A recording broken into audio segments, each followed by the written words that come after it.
الرجیم بسم اللہ الرحمن اللہم صلی علی سیدنا محمد وعلی آل محمد کما صلیت علی ابراہیم وعلی آل ابراہیم انک حمید مجید اللہم بارک علی محمد وعلی آل محمد کما بارکت علی ابراہیم وعلی آل ابراہیم انک حمید مجید۔ اللہ تعالیٰ کا بے انتہا فضل و کرم ہوا کہ نبی کریم صلی اللہ علیہ وسلم کی امت میں پیدا فرمایا اور پیدا ہونے کا فخر عنایت فرمایا۔ الحمدللہ یہ فخر رشک امیہ نکلا۔ مزید برائے کرم ہوا کہ اللہ تعالیٰ نے قرآن جیسے نعمت سے وابستہ فرمایا، اولیاء اللہ کے دامن سے وابستہ فرمایا اور تجدید ایمان کے لیے ہمیں یہاں جمع فرمایا۔ ہم لوگ کلمے کی اہمیت جان رہے تھے۔ اللہ تعالیٰ ہی مالک ہے اور آپ صلی اللہ علیہ وسلم اللہ تعالیٰ کے رسول ہیں۔ اور ہم لوگ یہ بھی جانے تھے کہ تجارت کیا ہے، تجارت یعنی بزنس کرنا۔ اور یہ بھی جانے تھے اللہ تعالیٰ کے پاس، اللہ تعالیٰ کے قریب کون سا شخص ہے جو اپنے ہاتھ سے کماتا ہے، وہ اللہ تعالیٰ کے حبیب ہے۔ اور تجارت کی امپورٹنس بھی جانی تھی کہ 10 حصوں میں سے 9 حصے میں اللہ تعالیٰ نے تجارت میں رکھا ہے۔ اور جو بندہ کام کرتا ہے، اپنے گھر والوں کو دیکھتا ہے، وہ بندہ زیادہ عبادت گار ہے اس سے جو بندہ مسجد میں صبح سے شام تک عبادت کرتا ہے۔ جو بندہ اپنی امانت کو سمجھتا ہے تو اللہ تعالیٰ کے لیے وہ اپنی اہمیت کا حق ادا کرتا ہے۔ آج ہم یہ بیان کنٹینیو کریں گے۔ اللہ تعالیٰ اور آپ صلی اللہ علیہ وسلم کی مدد سے حدیث شریف میں آیا ہے، آپ صلی اللہ علیہ وسلم نے ارشاد فرمایا کہ جو حلال رزق کا طلبگار ہوتا ہے، جو حلال رزق کا طلبگار ہوتا ہے، مطلب اس کی خواہش ہوتی ہے کہ میں حلال رزق تلاش کروں، اور اس کا مقصد یہ ہوتا ہے کہ لوگوں کے محتاجی سے بچوں۔ دیکھیں، جس کے پاس ایمان ہوتا ہے اس کی خواہش ہوتی ہے کہ وہ حلال رزق تلاش کرے، اور اس کا مقصد کیا ہوتا ہے؟ محتاجی سے بچے۔ کس کے محتاجی سے؟ لوگوں کے محتاجی سے بچے۔ اور حدیث کنٹینیو ہے، یہ بھی آیا ہے کہ وہ رشتہ داروں کے حق ادا کرتا ہے اور پڑوسیوں کا حقوق ادا کرتا ہے۔ ایسے بندے کے لیے آپ صلی اللہ علیہ وسلم کیا فرما رہے؟ یہ آگے دیکھیے حدیث میں، آپ صلی اللہ علیہ وسلم فرما رہے قیامت کے دن جب اٹھایا جائے گا تو اس کا چہرہ 14ویں کی چاند رات کی چاند کی طرح چمکتا ہوا اور نورانی کی طرح، نور کی طرح روشن ہوگا۔ اس کا چہرہ کون ہے؟ کون سا بندہ ہے؟ جو لوگوں کی محتاجی سے ڈرتا ہے، بچتا ہے اور حلال رزق کا طلبگار ہوتا ہے۔ اور کون؟ رشتہ داروں کا حق ادا کرتا ہے اور پڑوسیوں کا حقوق بھی ادا کرتا ہے۔ وہ کس کے محتاج بننا؟ کسی کا محتاج نہیں بننا چاہ رہا، وہ مخلوق کا محتاج نہیں بننا چاہ رہا۔ کیوں؟ کیونکہ اس کے دل میں تصدیق کر لیا کہ میں اللہ تعالیٰ کا محتاج ہوں، اللہ تعالیٰ کا فقیر ہوں، میرے ضرورت ہے اللہ تعالیٰ ہی پوری کرتے۔ یہ وہ بندہ ہے جس کے دل میں ایمانی کلمے کی تصدیق ہوئی ہے۔ ایسے بندوں کا درجہ دیکھے کیا ہے۔ قیامت کے دن جب اٹھایا جائے گا تو اس کا چہرہ 14ویں کی چاند کی رات کے ویسا چمکے گا اور چہرہ نور سے روشن ہوگا۔ دیکھیں، اگر جو بندہ مخلوق کا محتاج ہوگا تو وہ اللہ تعالیٰ کی عبادت نہیں کرے گا، اس کے دل میں ایمانی کلمے کی تصدیق نہیں ہوئی۔ ایسے لوگوں کے اللہ تعالیٰ کے پاس جگہ نہیں ہے، وہ دوزخی ہے۔ کیونکہ وہ مخلوق کا محتاج ہے، مخلوق سے اپنا دل لگا بیٹھا ہے، مخلوق سے طلب کر رہا اپنی حاجتیں پوری ہونا۔ اور اگر بندہ نوکری کر رہا اور اس میں کیا کر رہا ہو؟ چوری کرنا، یہ میرا ہے، یہ میرا ہے کہتا ہے، وہ سمجھتا ہے یہ سب میرا ہے، وہ کیا کرتا ہے؟ امانت میں خیانت کرتا ہے۔ ایسے لوگوں کو اللہ تعالیٰ پسند نہیں کرتے۔ یہ دنیا ہے، دیندار بندہ اپنی امانت کو سمجھتا ہے اور اللہ تعالیٰ کے تحت استعمال کرتا ہے۔ یہ کیا ہے؟ دین ہے۔ ایسے لوگوں کی بڑی کامیابی ہے اللہ تعالیٰ کے پاس۔ اور حدیث شریف میں یہ بھی آیا ہے کہ آپ صلی اللہ علیہ وسلم نے ارشاد فرمایا، جو بندہ کہتا ہے میں فلاں سے پوچھ لوں، فلاں سے پوچھ لوں، جو بندہ ایک بار سوال کرتا ہے اللہ تعالیٰ اس کے 70 افلاس کے دروازے کھول دیتے ہیں۔ مطلب جب وہ مخلوق کا محتاج بن جاتا ہے، وہ سمجھتا ہے یہ میری ضرورت مخلوق سے پوری ہوگی، اب وہ ضرورت سمجھ کے اس کا سوال کرتا ہے، مطلب اسے پوچھتا ہے، مخلوق سے پوچھتا ہے، مخلوق سے مانگتا ہے، وہ مخلوق کا محتاج بن گیا، وہ اپنے امانت کو صحیح طریقے سے نہیں سمجھا۔ جب بندہ کلمے کو سمجھے گا، دیکھے گا، جانے گا، تو وہ امانت کا احساس ہوگا اسے۔ جب امانت کا احساس ہوگا تو ہی وہ امانت اللہ تعالیٰ کے تحت ادا کرے گا۔ اور حضرت عمر رضی اللہ تعالیٰ، آپ کی تمنا تھی کہ میں جو ہوں حلال رزق کی تلاش میں نکلوں، میں جو ہوں حلال رزق کی تلاش میں نکلوں اور مجھے موت اس طرح آئے۔ دیکھیں حضرت عمر رضی اللہ تعالیٰ کی تمنا کیا ہے، وہ حلال رزق کی تلاش میں نکلے اور ایسے وقت میں مجھے موت اس طرح آئے۔ دیکھیں حلال رزق کی تمنا ہے، موت کی خواہش۔ اللہ تعالیٰ کے پاس اس کا بڑا مرتبہ ہے۔ جب ہم حلال رزق کمائیں گے تو ہی ہم سچے مومن بندے بنیں گے اور اپنی امانتوں کا حق صحیح سے ادا کر سکیں گے۔ یہ کیسا ہوگا؟ جب ہم کلمے کو جانیں گے، دیکھیں گے، سمجھیں گے اور دل میں تصدیق کر لیں گے کہ اللہ تعالیٰ ہی مالک ہے اور ہماری ساری حاجتیں اللہ تعالیٰ ہی پوری کرتے ہیں، اور ہمارے پاس جو بھی امانت ہے وہ اللہ تعالیٰ کو لوٹانا ہے۔ ہم یہ کب کر سکیں گے؟ جب کلمے کی صحیح طریقے سے تصدیق ہوگی، تبھی ہماری دنیا اور آخرت کامیاب ہوگی۔ آج ہم انشاءاللہ حاجیوں کا حج کا سفر شروع ہو رہا ہے، تو آج حج میں لبیک کے معنی اور اس کی حقیقت سمجھ لیں گے انشاءاللہ، اللہ تعالیٰ اور آپ صلی اللہ علیہ وسلم کے مدد سے۔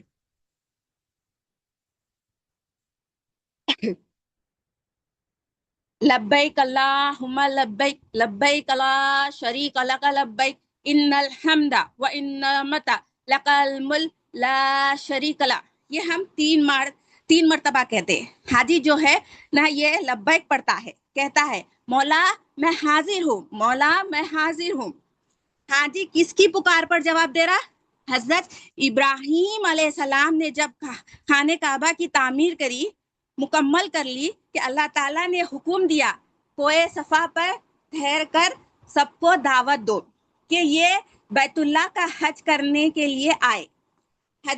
حضرت ابراہیم علیہ السلام نے عرض کیا، اے باری تعالیٰ میری آواز کہاں تک جائے گی؟ اللہ تعالیٰ نے عرض کیا، اے ابراہیم علیہ السلام آپ کا کام ہے آواز لگانا اور ہمارا کام ہے پہنچا دینا۔ اب ہم کیا سمجھتے ہیں؟ دین کا کام ہے، ہم اتنے کرے تو کیا ہوتا؟ ہمارا کام ہے کام کرنا، آگے پہنچانا اللہ تعالیٰ کا کام ہے۔ ہم جو کر رہے کرے، اپنی قوت سے کرے، اللہ تعالیٰ جو صلاحیت دیے اس سے کرے، ہمیں اسے کرنا ہے۔ ہمیں یہ نہیں تھنک کرنا ہے کہ ہمارا ایک چین سے کیا ہوتا ہے، ہمارے ایک چین سے بہت کچھ ہو سکتا ہے۔ حضرت ابراہیم علیہ السلام نے اللہ تعالیٰ کے حکم پر حج کے لیے بلائے، اے لوگو یہ کعبۃ اللہ ہے، حج کے لیے اللہ تعالیٰ کا حکم پر ادھر آؤ۔ جب یہ آواز دی، یہ پکارے کہ اللہ کا حکم ہے حج کے لیے آؤ، کعبۃ اللہ کا طواف کرو، اللہ تعالیٰ نے آپ کی آواز کو اس دور میں جو تھے سب کو پہنچایا۔ جو ماں کے پیٹ میں تھا اس کو بھی پہنچایا، جو باپ کے شرک میں تھا اسے بھی پہنچایا، جو عالم ارواح میں تھے اس کو بھی پہنچایا، اور جن جن لوگوں نے جواب دیا ہے انہیں حج اور عمرے کا توفیق عطا ہوئی ہے۔ 4000 سال پہلے حضرت ابراہیم علیہ السلام نے پکارا کہ آؤ، 4000 سال پہلے بلائے، اور حاجی آج بھی جواب دیتا ہے لبیک اللہم لبیک، میں حاضر ہوں مولا، لبیک اللہم لبیک لا شریک لک لبیک، ان الحمد والنعمت لک الملک لا شریک لک۔ اب یہ حاجی جواب دے رہے جا رہے، اب یہ حاجی کیا کہہ رہے ہیں؟ مولا میں حاضر ہوں، میں مشرک نہیں ہوں مولا، میں آپ کے ساتھ کسی کو شریک نہیں کرتا مولا۔ حج پہ جا رہا تو بھی بول رہا مولا میں مشرک نہیں ہوں، نماز پڑھ رہا تو بھی بول رہا مولا میں مشرک نہیں ہوں، وَمَا مِنَ الْمُشْرِقِينَ، مولا میں مشرک میں سے نہیں ہوں۔ مگر ہمارے پاس کیا ہے؟ زبان پہ کچھ اور، دل میں کچھ اور ہے، دل میں شرک ہے۔ حاجی کی حج کی تیاری میں سب سے پہلے کیا تیاری کرنا ہے؟ بندہ پہلے اپنے آپ کو مومن بنائے۔ جو اسلام ہم لے کر آئے زبان سے اس پر ایمان لانا ہے، دل میں تصدیق کرنا ہے. ہماری خوش نصیبی ہے ہم مسلمانوں کے گھرانوں میں پیدا ہوئے. اوپر سے ہم اس کے امتی ہے جس سے ہر دم ہماری خیال تھا. ہم ان کے امتی ہے جس کے گھر والوں نے صرف ہمارے لیے دعا کی ہے. ہمارے آخرت کی فکر تھی انہیں، ہم سے زیادہ انہیں فکر تھی. ہم ان کے امتی ہے، امت محمدیہ صلی اللہ علیہ وسلم. مگر ہم کیا کر رہے؟ صرف نماز روزہ کر رہے، ایمان نہیں آیا. وہ کرنا ہے، منع نہیں ہے، مگر دین سیکھنا اور سکھانا ہمارا کام ہے، اور دین کی دعوت دینا ہے. ہمارے نبی کریم صلی اللہ علیہ وسلم نے دیے تھے، ہمیں بھی اس پر عمل کرنا ہے. ہمیں ضرورت ہے یہ دنیا کے کاموں کے لیے. ہمارے پاس ٹائم ہے جس لیے ہمیں پیدا کیے اللہ تعالیٰ، اس کے لیے کیا کر رہے ہیں ہم دیکھیں. مجھے بھی عمل کرنا ہے، مجھے بھی سیکھنا ہے. اگر ہم ذکر کریں گے اللہ اور اس کے رسول کا تو ہی دل میں آئے گا نا. حج کی تیاری کیسی ہوگی؟ ایمان والے بن کر ہوگی. لبیک کے معنی کیا ہے؟ مولا میں حاضر ہوں، مولا میں حاضر ہوں، تمام تعریف تیرے لیے ہے مولا. مولا تمام نعمتیں تیری ہے، یہ ملک بھی تیرا ہے، میں مشرک نہیں ہوں. ہم تیری نعمت ہے، ملک تیرا. ہمیں دیکھا ملک اپنا بنا لیے، یہ گھر میرا ہے، یہ کار میری ہے، سب میرا بنا لیے. ہم زبان سے کیا بول رہے؟ مولا تمام ملک تیرا ہے، مگر مالک کس کو بنا رہے؟ میں ہوں. بول رہے کیا؟ الحمدللہ رب العالمین، تمام تعریف اللہ کی، مگر زبان سے کچھ اور ہے اور دل میں کیا ہے؟ یہ میرا ہے، میری اولاد کر رہی تو ہے، یہ میں کروں تو ہے. اپنی تعریف، اپنوں کی تعریف، مگر تعریف کس کی کرنا ہے؟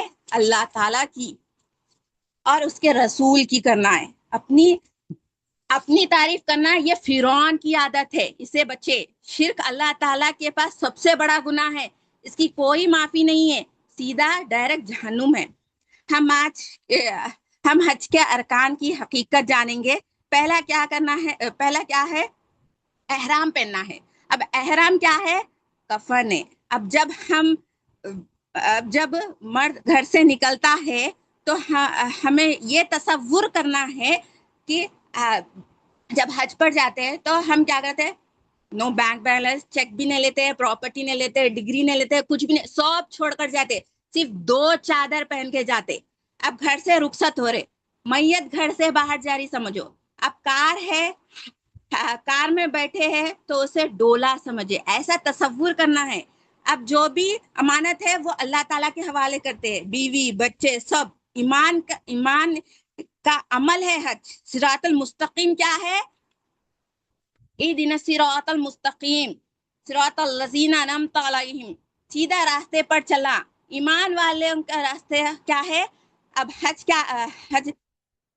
حاجی کیا کرتا ہے؟ کیا بات کرتا ہے؟ میں سیدھا راستے پر چلتا ہے حاجی سیدھا راستے پر چلتا ہے، ایمان والے راستے پر چلتا ہے. سب چھوڑ دیا، دنیا کی چیز سب چھوڑ دیا، صرف اللہ کے لیے کر رہا سارے عمل. یہی ایمان والوں کا راستہ ہے. اب احرام کس کی سنت ہے؟ حضرت ابراہیم علیہ السلام کی سنت ہے. اب سب اللہ تعالیٰ کے حوالے کر دیا. اب جو یہ حاجی اپنی سارے امانتیں اللہ کے حوالے کرا، وہ زندگی بھر کرنا ہے ہمیں اللہ کے حوالے. حاجی ایئرپورٹ جا رہا اور ایئرپورٹ میں بیٹھے ہوا ہے. اب وہ ایروپلین میں بیٹھے ہوا ہے. اب ایروپلین کیا ہے؟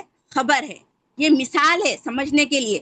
یہ ایروپلین کیا ہے؟ خبر ہے. اب حاجی خبر میں بیٹھے ہوا ہے، یہ تصور کرے.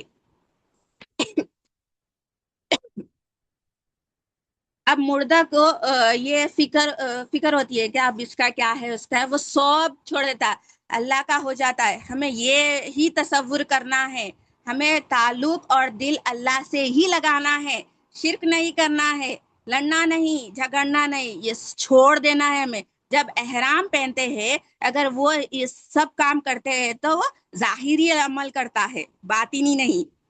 جیسے ہم زبان سے کلمے کی تصدیق کرے مگر دل میں کچھ اور ہے. احرام حضرت ابراہیم علیہ السلام کی سنت ہے اور وہ کفن ہے. اب خبر میں گئے تو کیا ہوتا ہے؟ دیکھو احرام پہن کر طواف سٹارٹ ہونے تک تکبیر پڑھتے رہتے, رکتے نہیں.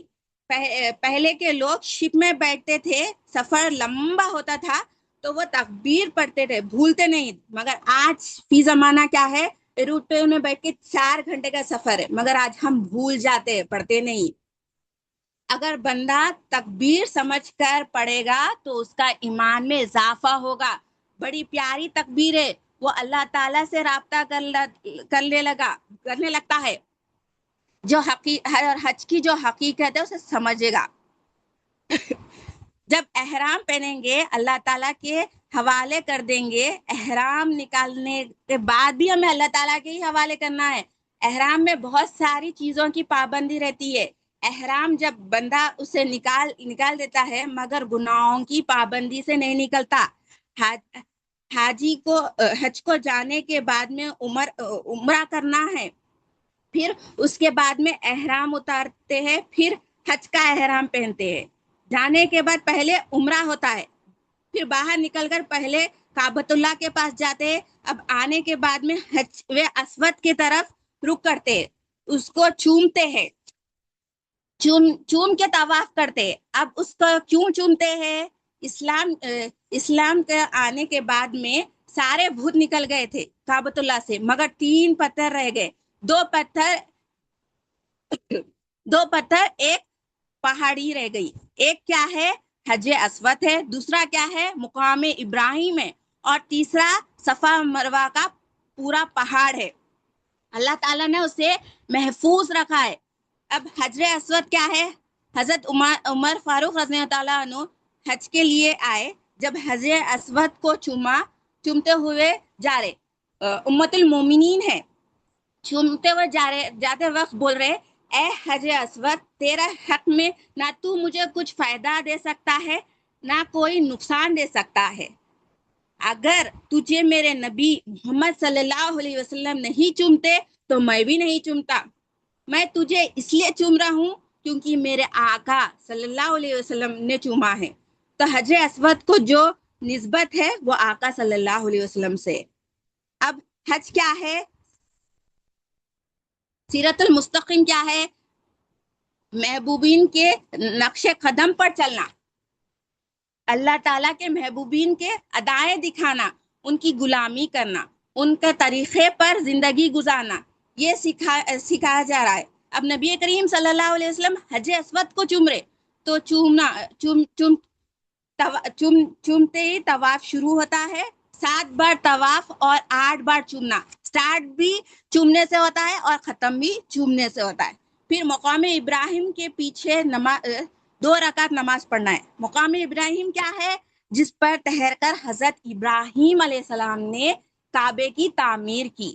تعمیر کرتے کے بعد دعا کی, اللہ تعالیٰ نبی آخر زمان کو میرے اولاد میں سے عطا کر. یہ دعا کرے نبی کریم صلی اللہ علیہ وسلم کے لیے. وہ دعا قبول ہوئی. اب طواف کے بعد 2 رکعت نماز پڑھنا تو ہی وہ طواف قبول ہوگا. 2 رکعت نماز کیسا پڑھے؟ مقام ابراہیم تیرے سامنے ہو اور آگے کعبۃ اللہ ہو, کعبۃ اللہ اور تیرے درمیان مقام ابراہیم ہو, اس طرح سے نماز پڑھے. پھر نماز کے بعد میں صفا مروہ کی طرف آنا ہے. صفا مروہ کیا ہے؟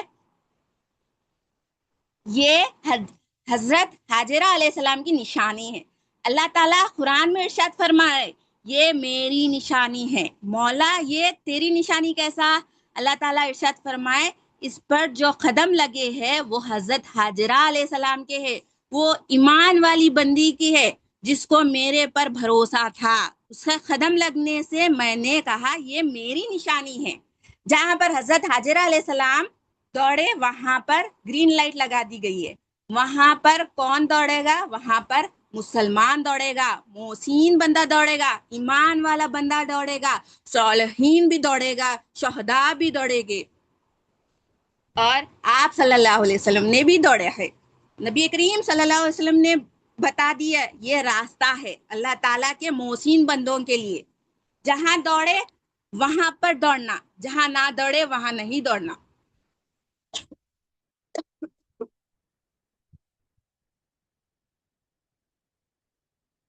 حج کیا ہے؟ اللہ تعالیٰ کے محبوبین کی ادا دکھانا کا نام حج ہے۔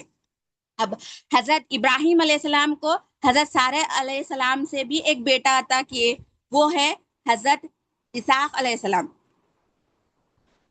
حضرت اسحاق علیہ السلام بیت المقدس کے لیے چنے،